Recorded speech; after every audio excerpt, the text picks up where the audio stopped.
An eccentric rebel of epic proportions, this Hollywood titan reigned supreme as director, screenwriter and character actor in a career that endured over 5 decades.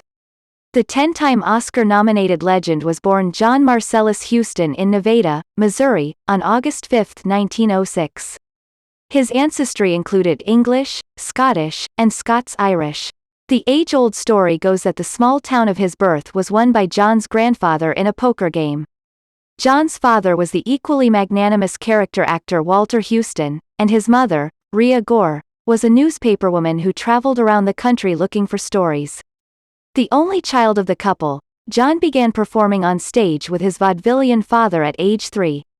Upon his parents' divorce at age 7, the young boy would take turns traveling around the vaudeville circuit with his father and the country with his mother on reporting excursions.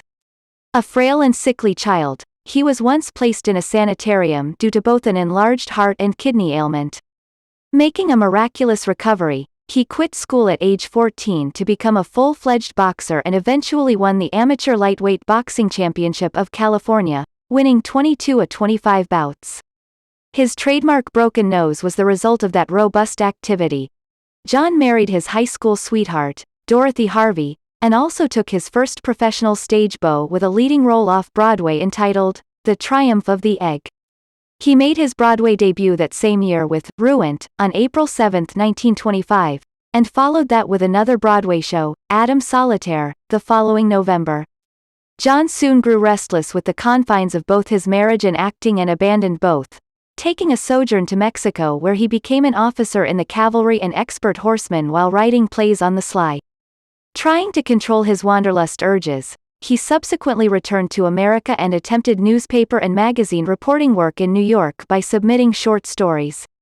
He was even hired at one point by mogul Samuel Goldwyn Jr. as a screenwriter, but again he grew restless.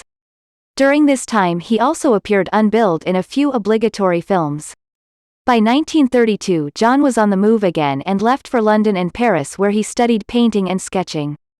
The promising artist became a homeless beggar during one harrowing point. Returning again to America in 1933, he played the title role in a production of Abraham Lincoln, only a few years after Father Walter portrayed the part on film for D.W. Griffith. John made a new resolve to hone in on his obvious writing skills and began collaborating on a few scripts for Warner Brothers.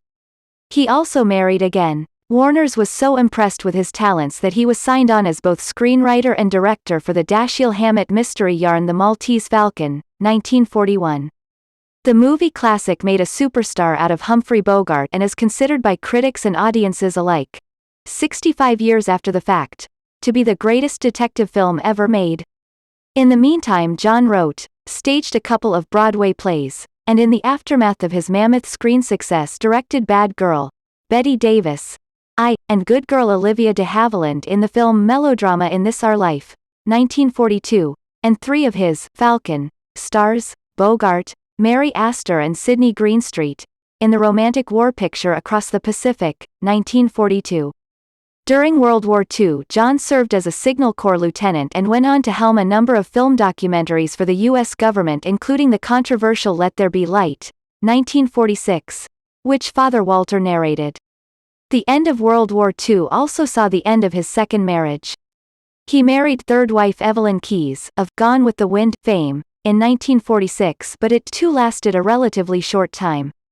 That same year the impulsive and always unpredictable Huston directed Jean-Paul Sartre's experimental play, No Exit, on Broadway.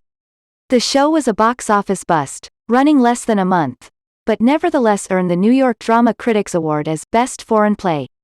Hollywood glory came to him again in association with Bogart and Warner Brothers.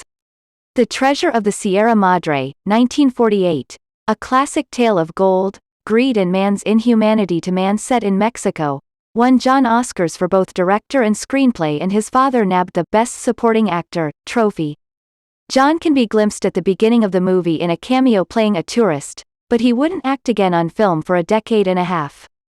With the momentum in his favor, John hung around in Hollywood this time to write and/or direct some of the finest American cinema made including Key Largo, 1948, and The African Queen, 1951.